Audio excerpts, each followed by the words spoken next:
अस्सलाम वालेकुम। औज़ु बिल्लाहि मिनश शैतानिर रजीम। बिस्मिल्लाहिर रहमानिर रहीम। रब्बि इश्रह ली सदरी व यस्सिर ली अमरी वहलुल उक़दतम मिन लिसानी यफ़क़हू क़ौली। रब्बि ज़िदनी इल्मा रब्बी यस्सिर वला तुअस्सिर वतम्मिम बिल खैर व बिका नस्तईन। लक़द जाअकुम रसूलुम मिन अनफुसिकुम अज़ीज़ुन अलैहि मा अनित्तुम हरीसुन अलैकुम बिल मुमिनीन रऊफ़ुर रहीम। फ़इन तवल्लऊ फ़क़ुल हस्बियल्लाहु ला इलाहा इल्ला हुवा अलैहि तवक्कलतु व हुवा रब्बुल अर्शिल अज़ीम। अल्लाहुम्मा सल्लि अला मोहम्मद। बिस्मिल्लाहिर रहमानिर रहीम। बेटे, आज का हमारा जो टॉपिक है बेसिकली वो तो पास्ट इंडेफिनिट टेंस है, लेकिन प्रेजेंट इंडेफिनिट टेंस का नोट रह गया था। तो आज आज की क्लास के अंदर हम दो टेंस कवर करेंगे। एक प्रेजेंट इंडेफिनिट टेंस जो कि थोड़ा फास्ट फॉरवर्ड होगा, इसका नोट ये वाला जो पोर्शन है, ये नोट वाला पोर्शन, इसको थोड़ा हम डिटेल में डिस्कस करेंगे। बाकी चीज़ें मैं अपनी लास्ट रिकॉर्डेड वीडियो में आपको डिलीवर कर चुका हूँ। ठीक है, तो पास्ट इंडेफिनिट टेंस स्टार्ट करने से पहले प्रेजेंट इंडेफिनिट टेंस का एक दफ़ा ओवरव्यू। प्रेजेंट इंडेफिनिट टेंस या प्रेजेंट सिंपल टेंस दो नाम है हमारे पास, लेकिन मैंने आपको ये बताया था कि प्रेजेंट इंडेफिनिट टेंस हम ये कह सकते हैं कि ये इंडेफिनिट टेंस वाला नाम अब थोड़ा सा आउटडेट हो चुका है। तो अब ये आउटडेटेड नेम है, तो इसलिए हम इसको यूज़ नहीं करेंगे। अब हम प्रेजेंट डेफिनेट टेंस की जगह क्या यूज़ करेंगे? Present simple tense. अच्छा देखो, प्रेजेंट सिंपल टेंस क्या होता है, हमें इसका जो इसकी बहुत सारी चीज़ें हमने डिस्कस की थी, लेकिन प्रेजेंट सिंपल टेंस का की पॉइंट क्या है, या फिर मैं बात करूं फिलहाल प्रेजेंट को हटा दो, सिंपल टेंस का की पॉइंट क्या है? सिंपल टेंस का हमारे पास सिंपल टेंस का की पॉइंट हमारे पास ये है कि ऐसे जुमले, ऐसे सेंटेंसेस जिसके अंदर जिक्र हो रहा हो कौन से कामों का, जो कि हमारे रूटीन वर्क्स होते हैं, हमारा डेली रूटीन होता है, हमारी हैबिट होती है, हमारी आदत होती है। ठीक है, तमाम बच्चे बहुत तवज्जो से सुनेंगे, रिकॉर्डेड क्लास हो, लाइव क्लास हो या हमारी फिजिकल क्लास हो। ठीक है, इससे फ़र्क नहीं पड़ता, क्योंकि मैं आपको पहले भी बता चुका हूँ कि मेरे जितने पढ़ने वाले बच्चे हैं बेटे, अब मैं बार बार आपको नहीं समझा सकता, बार बार इस चीज़ के ऊपर काउंसलिंग करने की मेरा नहीं ख्याल कि मुझे ज़रूरत पड़ेगी, क्योंकि हमारे पास जो बच्चे बैठे हैं वो माशाल्लाह पढ़ने वाले हैं, जो कि पेरेंट्स हमारे पास हैं। पेरेंट्स हमारे बड़े सपोर्टिव हैं, अपने बच्चों को बार बार गाइड करते हैं, बच्चों के लिए परेशान होते हैं, फ़िक्रमंद होते हैं। तो मेरे बच्चे, तमाम मेरे स्टूडेंट्स से रिक्वेस्ट है कि फोकस करना है, हमने अपनी कंसंट्रेशन को डाइवर्ट नहीं करना है। क्लास के बाद जब आप अपनी क्लास आपकी ख़त्म हो जाए, उसके बाद आपने जो काम करना है कर रहे हैं, लेकिन अभी फ़िलहाल सारी आपकी तवज्जो इस टॉपिक के ऊपर। ठीक है, तो अगर कोई पॉइंट समझ में नहीं आए, आप मेरी वीडियो को रिवाइंड करके देख सकते हो। देखो, हम क्या डिस्कस कर रहे हैं कि सिंपल टेंस का कॉन्सेप्ट क्या है। इसका कॉन्सेप्ट ये था कि ऐसे काम, देखो इसकी नेचर लिखिए ना, ये हमारा कॉन्सेप्ट है, ये इसकी बात मैं कर रहा हूँ। ऐसे काम जो कि हमारे होंगे रूटीन वर्क, जो कि हमारा रूटीन होगा, हम ये काम करते रहते होंगे, जो हमारी हैबिट होगी, जो हमारी आदत होगी। तो अगर मैं कोई सेंटेंस देखता हूँ, अच्छा जो यूँ कहूँ कि मतलब एक अजीब सा तरीका मैं इसको कह सकता हूँ कि गैर मुनासिब तरीका ये है कि पढ़ाया ये जाता है, हम ये पढ़ते हैं। गैर मुनासिब तो नहीं कहेंगे, क्योंकि हम छोटे होते हैं ना, जब हम प्री प्राइमरी क्लासेस में होते हैं, हम प्राइमरी क्लासेस में होते हैं, तब हमें समझाने के लिए कह दिया जाता है कि वो सेंटेंसेस जिसके एंड में क्या है, ता है, ती है, ते हैं, आएगा, तो वो सिंपल टेंस है। ये गलत नहीं है, ये बात मुनासिब है, सही है ये, लेकिन 90% है, 10% ऐसा नहीं भी होता। ठीक है, लेकिन अब जब हम छोटे होते हैं, हम प्राइमरी क्लासेस में होते हैं, तो हम इतने कैपेबल नहीं होते। लेकिन अब जो मेरे पास स्टूडेंट हैं वो मोस्टली स्टूडेंट सेकेंडरी क्लासेस के, हम 6 क्लास के, 7 क्लास के, 8 क्लास के स्टूडेंट हैं, तो हम इसको बड़े अच्छे से समझ सकते हैं। तो देखो, ता है, ती है, ते हैं, आपके पास निशानी है, लेकिन इतनी प्रॉपर नहीं है। ठीक है, तो और वैसे भी मैं जो आपको टेंस सिखा रहा हूँ, मैं आपको क्या उर्दू बोलने के लिए सिखा रहा हूँ? नहीं सर, हम ये इंग्लिश बोलने के लिए सीख रहे हैं, तो इंग्लिश में ता, ती, ते तो नहीं आएगा, पॉसिबल ही नहीं है। ठीक है, तो इसलिए मैं कैसे पहचानूंगा, चाहे वो उर्दू का जुमला हो या वो इंग्लिश में हो, वो सेंटेंस इंग्लिश में हो या वो उर्दू में जुमला हो, उसमें मुझे क्या देखना है कि अगर ये मेरा रूटीन वर्क है, अगर इसके अंदर जो काम हो रहा है वो रूटीन वर्क है, वो मेरी हैबिट है, तो इसका ताल्लुक कौन से होगा? सिंपल टेंस से। और ये मेरा रूटीन वर्क, ये मेरी हैबिट करंट टाइम की है, तो फिर ये क्या कहलाएगा? Present simple tense. और अगर ये मेरी हैबिट गुजरे हुए ज़माने की है, उस वक्त की है, उस टाइम की है, उस दौर की, उस डे की, उस मंथ की है, जो गुजर चुका है, तो वो क्या हो जाएगा? Past simple tense. मैं पास्ट सिंपल टेंस पर आने वाला हूँ, इसलिए पहले ही बेस दे रहा हूँ आपको, पहले ही बेसिक दे रहा हूँ उसकी, कि मैं क्या कह रहा हूँ, सिंपल टेंस कौन से टेंस होते हैं जिसके अंदर ऐसे कामों का जिक्र होता है जो कि हमारे रूटीन वर्क होते हैं, जो हमारी हैबिट होती है, उन कामों का जिक्र होता है जो हमारे रूटीन वर्क है या फिर हमारी हैबिट है। लेकिन अगर वो रूटीन वर्क, वो हैबिट आज के दिन की है, आज के मंथ की, इस ईयर की, करंट टाइम की बात हो रही है, करंट टेंस की बात हो रही है, करंट टाइम की, तो उसको मैं नाम दूंगा present tense, present simple tense का। लेकिन अगर वो रूटीन वर्क, देखो दो चीज़ों से मैं इसका नेम पहचानूंगा। एक, मैं रूटीन वर्क जैसे ही मैंने देखा उस टेंस के अंदर, तमाम बच्चों की तवज्जो चाहिए मुझे, जैसे ही मैंने देखा कि उस टेंस में रूटीन वर्क आ रहा है, उस जुमले के अंदर मुझे हैबिट दिख रही है, तो मैं ये पहचान गया कि ये कौन सा टेंस है, सिंपल है। लेकिन फिर जब मैंने उसके वर्ब पर गौर किया, उसके वर्ब पे गौर किया, तो मुझे पता ये लगा कि ये बात इस ज़माने की नहीं हो रही है, ये बात गुजरे हुए ज़माने की हो रही है, उस वक्त की हो रही है जो वक्त गुजर चुका है। तो फिर ये क्या कहलाएगा, फिर वो ये बन जाएगा पास्ट सिंपल टेंस। तो रूटीन वर्क से मैं पहचानूंगा कौन सा टेंस है, तमाम बच्चे मेरा जुमला गौर से सुनना, मैं रूटीन वर्क से पहचानूंगा कि ये सिंपल टेंस है या नहीं है, सही है। फिर मैं टाइम पे गौर करूंगा, तो जब मैं टाइम पे गौर करूंगा तो मुझे ये पता लग जाएगा कि ये प्रेजेंट सिंपल है, ये पास्ट सिंपल है या ये फ्यूचर सिंपल है। प्रेजेंट सिंपल कब होगा, जब आज के ज़माने की बात हो रही होगी। पास्ट सिंपल कब होगा, जब गुजरे हुए ज़माने की बात हो रही होगी। फ्यूचर सिंपल कब होगा, जब आने वाले ज़माने की बात हो रही होगी। क्या ये कॉन्सेप्ट यहाँ तक क्लियर है? अगर नहीं है तो वीडियो रिवाइंड करो और फिर देखो, ठीक है। इसका नाम, इसका कॉन्सेप्ट मैंने तुम्हें बता दिया। इसका स्ट्रक्चर क्या होता है, इसका स्ट्रक्चर याद करने के लिए बार बार मेरे साथ रिपीट करो, क्योंकि रिकॉर्डेड क्लास है तो मैं इसको रिपीट नहीं कर रहा, लेकिन आप इसको रिपीट करते रहें।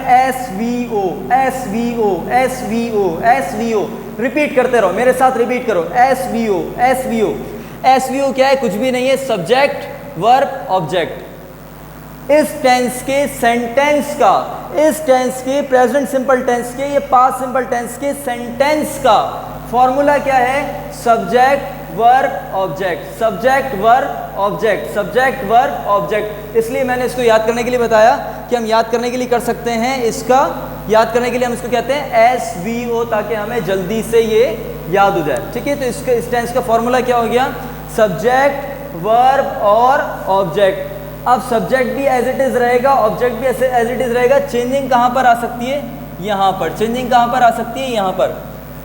अगर मैं प्रेजेंट सिंपल टेंस पढ़ रहा हूँ तो वर्ब की कौन सी फॉर्म आएगी, फर्स्ट फॉर्म। अगर मैं प्रेजेंट सिंपल टेंस पढ़ रहा हूँ तो मेरा बेटा वर्ब की कौन सी फॉर्म आएगी, फर्स्ट फॉर्म। अगर हम प्रेजेंट सिंपल टेंस पढ़ रहे हैं, वर्ब की कौन सी फॉर्म आएगी, first form. Present simple tense, एक दफ़ा रिवाइंड करते हैं लेक्चर को, गौर से सुनो। हमारे प्रेजेंट सिंपल टेंस के फॉर्मूला क्या है, प्रेजेंट सिंपल टेंस का स्ट्रक्चर क्या है, सेंटेंस का स्ट्रक्चर क्या है, सब्जेक्ट वर्ब ऑब्जेक्ट। याद करने के लिए मैंने क्या बोला, SVO, सब्जेक्ट आएगा, फिर वर्ब आएगा, फिर ऑब्जेक्ट आएगा। लेकिन सर वर्ब की कौन सी फॉर्म आएगी, अगर ये प्रेजेंट सिंपल टेंस है तो वर्ब की कौन सी फॉर्म आएगी, फर्स्ट फॉर्म। अगर ये प्रेजेंट सिंपल टेंस है, वर्ब की कौन सी फॉर्म आएगी, फर्स्ट फॉर्म। तो यही स्ट्रक्चर हो गया आपके पास। अब इसके मैं की पॉइंट समराइज कर देता हूं। अब हम इसके की पॉइंट समराइज कर देते हैं। इसके की पॉइंट्स क्या हैं, इसके की पॉइंट्स ये हैं कि अगर मैं बात कर रहा हूं प्रेजेंट सिंपल टेंस की, अच्छा इधर बच्चे गौर से सुने, जो सेंटेंस होता है ना, जुमला, इसकी 4 किस्में होती हैं। कितनी, इसकी 4 टाइप्स होती हैं। पहली टाइप को मैं नाम देता हूं स्टेटमेंट का, या इसको मैं कहता हूं अफर्मेटिव। जैसे मिसाल के तौर पे मैं कहूं आई टीच यू, ये स्टेटमेंट पास किया है मैंने, ये अफर्मेटिव स्ट्रक्चर कहलाएगा, स्टेटमेंट कहलाएगा। इसके बाद होता है हमारे पास इंटरोगेटिव, जिसमें हम क्या कर रहे होते हैं, जिसमें हम करते हैं क्वेश्चनिंग, आपसे सवाल करते हैं। क्या करते हैं हम, आपसे सवाल करते हैं। तो इंटरोगेटिव क्या होता है, जिसमें आपसे सवाल करता हूँ, डू आई टीच यू, ठीक है, मैं रिपीट कर रहा हूँ, डू आई टीच यू, सही है। और फिर होता है एक नेगेटिव क्या, जिसमें मैं इनकार कर देता हूँ उस बात का, I do not teach you, I don't teach you, मैं क्या कर रहा हूँ, इनकार कर रहा हूँ। और एक स्टाइल हमारे पास होता है इंटरोगेटिव प्लस नेगेटिव, जिसमें मैं आपसे क्या करता हूँ, सवाल ही करता हूँ, लेकिन थोड़ा नेगेटिव वे में। ये वाला स्ट्रक्चर बहुत इंपॉर्टेंट है, इसकी मैं प्रैक्टिस ज़रूर कराऊंगा तुम्हें। ये वाला स्ट्रक्चर हम पता है कब फॉलो करते हैं, ये वाला स्ट्रक्चर हम जब फॉलो कर रहे होते हैं, जब हम बड़े जज्बात में होते हैं, जब हम झगड़ा कर रहे होते हैं, जब हम टीचर्स पेरेंट्स से शिकायत कर रहे होते हैं और आपसे बात कर रहे होते हैं, क्या मैंने तुम्हें ये नहीं पढ़ाया, ठीक है, जब आपकी डांट पड़ रही होती है, ठीक है, तो अम्मी आपसे कहती है क्या मैंने तुम्हारा ये काम नहीं किया, क्या हम तुम्हारी फीस नहीं भरते, क्या हम तुम्हें पढ़ाते नहीं हैं, क्या हम तुम्हारी तरबियत नहीं करते हैं, तो आप क्या कर रहे हो, आप क्या कर रहे हैं, आप कर रहे हैं सवाल, आप कर रहे हैं सवाल, लेकिन सवाल का अंदाज है थोड़ा नेगेटिव, क्या मैंने ये काम नहीं किया, तो इस अंदाज को हम कहते हैं इंटरोगेटिव प्लस नेगेटिव। तो आपके सेंटेंस के 4 स्ट्रक्चर हैं, 4 स्ट्रक्चर, स्टेटमेंट, इंटरोगेटिव, नेगेटिव और इंटरोगेटिव प्लस नेगेटिव, ये चारों हमने सीखने हैं। लेकिन फिलहाल मैं बात कर रहा हूँ स्टेटमेंट की। अगर प्रेजेंट सिंपल टेंस का स्टेटमेंट होगा, ये लिखा हुआ, सही है, गौर कर लें, ये लिखा हुआ, अगर प्रेजेंट सिंपल टेंस का स्टेटमेंट होगा तो उसमें कोई भी हेल्पिंग वर्ब नहीं आएगा।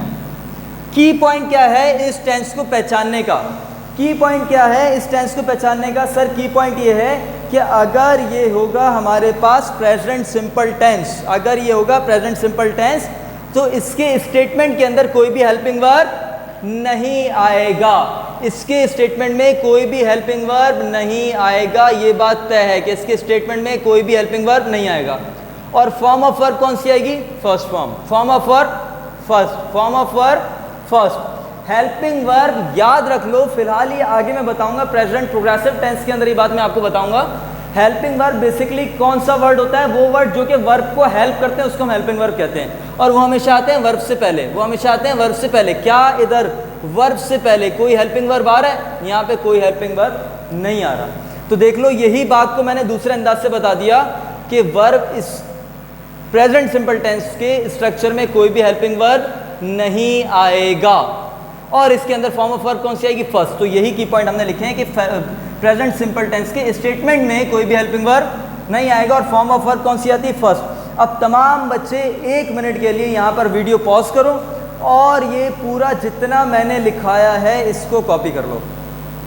और अब मैं उम्मीद करता हूँ कि आपने पॉज करके लेक्चर कॉपी कर लिया और अब वापस आए हैं। अब मैं तुम्हें बता रहा हूँ बहुत इंपॉर्टेंट बात यहाँ पर, अब वो हम डिस्कस कर रहे हैं जो कि अब तक हमने डिस्कस नहीं किया, जिसके लिए आज की क्लास में मैंने प्रेजेंट सिंपल टेंस को इंक्लूड किया। अब वो क्या है, वो है हमारा ये नोट, वो हमारा ये नोट है। देखो सब्जेक्ट कौन होता है, सोच लो, पहले सोच लो जहन में और खुद को जवाब दो। सही, सब्जेक्ट वो होता है जो काम करने वाला होता है, जो बॉडी, जो पार्टी, जो शख्स काम कर रहा होता है उसको मैं क्या कहता हूं, subject. I am teaching you right now, I is, मैंने इस सेंटेंस का आई टीच यू, ये आई क्या है, काम करने वाला कौन है, आई, ये काम करने वाला कौन है, आई, तो ये आई क्या हो जाएगा आपका सब्जेक्ट। लेकिन किसके लिए काम किया जा रहा है, किस पर काम कर रहा हूं, किस पर मेहनत कर रहा हूं, यू, तो ये यू क्या हो जाएगा, ऑब्जेक्ट। यू क्या हो जाएगा, ऑब्जेक्ट। तो सब्जेक्ट तो मेरे पास बहुत सारे हो सकते हैं, सब्जेक्ट मेरे पास, मैं एग्जांपल के लिए यहां पर लिख रहा हूं, सब्जेक्ट मेरे पास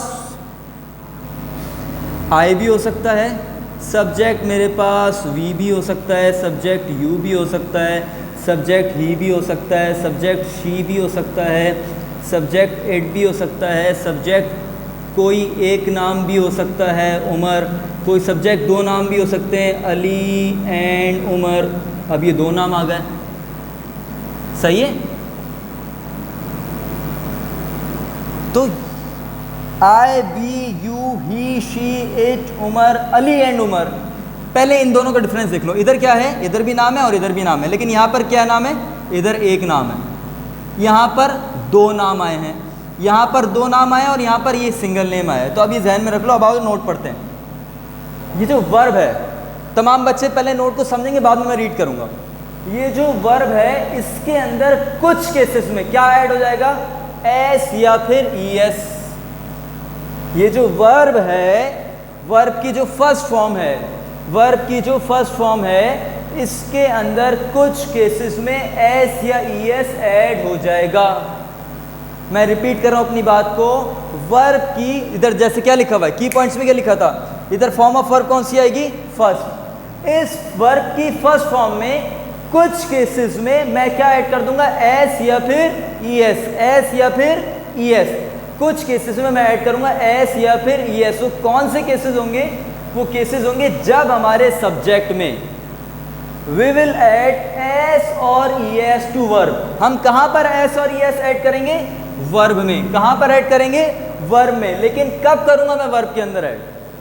वर्ब में एस और ईएस का एडिशन कौन से केसेस में करूंगा मैं वर्ब में एस या ईएस का एडिशन जब करूंगा जब हमारा सब्जेक्ट होगा थर्ड पर्सन सिंगुलर प्रोनाउन। जब हमारा सब्जेक्ट होगा थर्ड पर्सन सिंगुलर प्रोनाउन या फिर कोई सिंगुलर नेम। अभी फिलहाल समझ लो, मैं इसको बताता हूं कि थर्ड पर्सन सिंगुलर प्रोनाउन होते क्या हैं।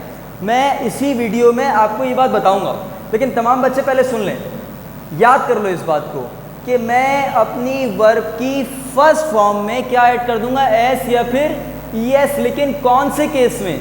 जब मेरे पास सब्जेक्ट होगा third person singular pronoun. Third person singular pronoun, third person singular pronoun या फिर कोई एक नाम, या फिर कोई एक नाम, any singular name, any singular name. अब आओ यहाँ पे, अब हम समझते हैं थर्ड पर्सन सिंगुलर प्रोनाउन होता क्या है। अच्छा, अब मैं कर रहा हूँ यहाँ से रब, तो अगर कॉपी नहीं किया तो वीडियो पॉज करके अभी भी कॉपी कर लें। अब इधर देखो कुछ सिनेरियोज हैं, मैं एक सिनेरियो क्रिएट कर रहा हूँ। एक मैं हूँ, मैं यहाँ पे अपना नाम लिख देता हूँ।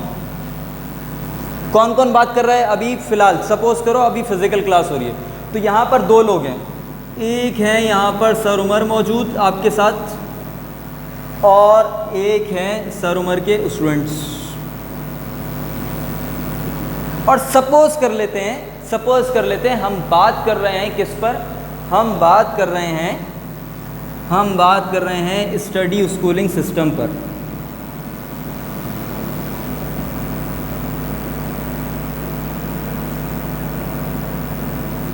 अब 3 लोग हो गए हमारे पास। कितने लोग? 3 लोग हो गए। कौन? फर्स्ट पार्टी ये हो गई, मतलब अभी फ़िलहाल मैं फर्स्ट सेकंड थर्ड नहीं लिख रहा। अब ये आप बताएंगे फर्स्ट पर्सन कौन है, सेकंड पर्सन कौन है, थर्ड पर्सन कौन है। 3 लोग हैं। बातें कौन कर रहे हैं? ये 2 कर रहे हैं।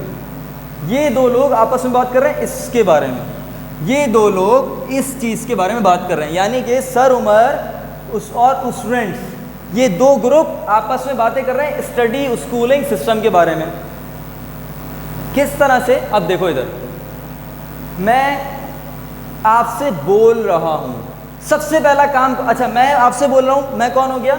मैं फ़िलहाल, क्योंकि जब कन्वर्सेशन होती है तो कभी आप बोलते हैं मैं सुनता हूं, कभी मैं बोलता हूं आप सुनते हैं। लेकिन फ़िलहाल एक सिनेरियो रख लेते हैं कि शुरू में क्या हुआ कि मैंने आपसे बोला, मैंने आपसे स्टडी स्कूलिंग सिस्टम के बारे में कुछ भी आपको मैंने इन्फॉर्मेशन शेयर की, ठीक है। तो अब मैं कौन हो गया? मैंने आपसे बोला तो मैं हो गया बोलने वाला। इस बोलने वाले को क्या बोलेंगे? इस बोलने वाले को बोल देंगे स्पीकर, इंग्लिश में बोलेंगे स्पीकर। मैं आपसे बात कर रहा हूँ, सर उमर और स्टूडेंट्स के बीच बातचीत चल रही है और टॉपिक क्या है? Study schooling system. लेकिन बात करने वाला कौन है? बोल कौन रहा है? मैं बोल रहा हूँ, तो मैं बोलने वाला हो गया। इंग्लिश में इसी को क्या बोलेंगे? स्पीकर। कोई मुश्किल बात नहीं है। जबकि स्टूडेंट्स सर उमर की बातों को सुन रहे हैं, स्टूडेंट सर उमर की बातों को सुन रहे हैं, तो स्टूडेंट कौन होगा? सुनने वाले। सुनने वाले को इंग्लिश में बोलेंगे हम इसमें लिसनर, ठीक है। सुनने वाले को हम इसमें बोलेंगे लिसनर। इसमें कोई भी मुश्किल बात यहाँ तक बिल्कुल भी नहीं। और स्टडी स्कूलिंग सिस्टम क्या हो गया? स्टडी स्कूलिंग सिस्टम क्या हो गया? स्टडी स्कूलिंग सिस्टम हो गया सर हमारा टॉपिक। स्टडी स्कूलिंग सिस्टम हो गया हमारा टॉपिक। टॉपिक क्या? जिसके बारे में बात कर रहे हैं। तो मैं इसको ये कह सकता हूं, topic which is being discussed, the topic which is being discussed. तो अब यहाँ पे समझो, सर उमर हो गए स्पीकर, स्टूडेंट्स हो गए लिसनर और स्टडी स्कूलिंग सिस्टम हो गया टॉपिक। अब मुझे बताओ सबसे पहला काम कौन करेगा? क्या स्टूडेंट कर रहा है? स्टूडेंट सुनेगा सबसे पहले? बिल्कुल पॉसिबल ही नहीं है। जब तक स्पीकर बोलेगा नहीं, लिसनर सुन नहीं सकता। मैं बोल ही नहीं रहा, मैं खामोश हूं, तो क्या तुम लोग लिसनर कहलाओगे? नहीं। क्या मैं स्पीकर कहलाऊंगा? नहीं। क्या ये टॉपिक बोला ही नहीं तो टॉपिक कहां से आ जाएगा? लेकिन अब जब मैं बोलूंगा तो तुम सुनोगे, तो ये क्या हो गया? जब मैंने बोला तो तुम लिसनर कहलाओगे। तो सबसे पहला काम किसका आएगा? स्पीकर का। बोलने वाले शख्स का। तो स्पीकर को मैं क्या कह सकता हूँ, स्पीकर को मैं क्या कह सकता हूँ, स्पीकर को हम नाम दे सकते हैं फर्स्ट पर्सन। स्पीकर को हम कह सकते हैं फर्स्ट पर्सन, स्पीकर को हम कह सकते हैं फर्स्ट पर्सन। सही है। अब अगर मैं कोई टॉपिक डिस्कस कर रहा हूं तो जैसे ही मैं बोलूंगा सुनेगा कौन, लिसनर। अगर कोई सुनने वाला ही नहीं हो तो इस टॉपिक को डिस्कस कैसे करूंगा। तो इसलिए स्टूडेंट क्या कहलाएंगे, स्टूडेंट कहलाएंगे मेरे पास सेकंड पर्सन। स्टूडेंट क्या कहलाएंगे मेरे पास सेकंड पर्सन। सही है। स्टूडेंट क्या कहलाएंगे सेकंड पर्सन।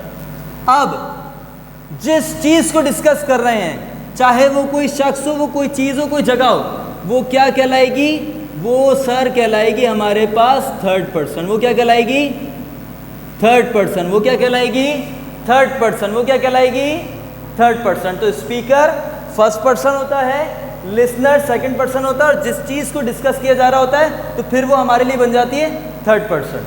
सही है। अगर वीडियो नहीं समझ में आई है तो इसको पॉज कर लो, या फिर जब आपको स्कूल कोचिंग के ग्रुप से ये वीडियो आए तो आप वहाँ पर अपना सवाल भेज दें कि सर ये वाला पॉइंट समझ में नहीं आया, मैं अपनी नेक्स्ट क्लास में डिस्कस कर लूँगा। अब यहाँ पे सुनो, फर्स्ट पर्सन कौन होगा, सर उमर फिलहाल। लेकिन अच्छा प्रोनाउन क्या होता है ध्यान में रखो। अगर यहाँ पर नेम यूज़ हो रहे हैं, सर उमर, फर्ज करो बुशरा, स्टडी स्कूलिंग सिस्टम, ठीक है। अब अगर यहाँ पर नेम यूज़ हो रहे हैं तो ये क्या है, नाउन।